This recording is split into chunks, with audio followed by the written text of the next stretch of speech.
nhằm tiếp tục hoàn thiện cơ sở pháp lý, nâng cao chất lượng công tác đào tạo, sát hạch và cấp giấy phép lái xe, Bộ Công an vừa ban hành thông tư quy chuẩn kỹ thuật quốc gia về trung tâm sát hạch lái xe cơ giới đường bộ. Quy chuẩn mới sẽ thống nhất các yêu cầu về cơ sở vật chất, hạ tầng phục vụ hoạt động sát hạch lái xe cơ giới đường bộ trên phạm vi cả nước.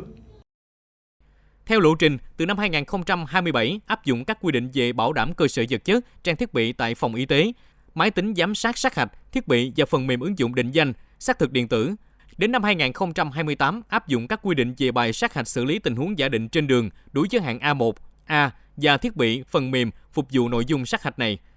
Việc ban hành quy chuẩn kỹ thuật quốc gia về trung tâm sát hạch lái xe cơ giới đường bộ là bước quan trọng trong quá trình hiện đại hóa công tác sát hạch lái xe,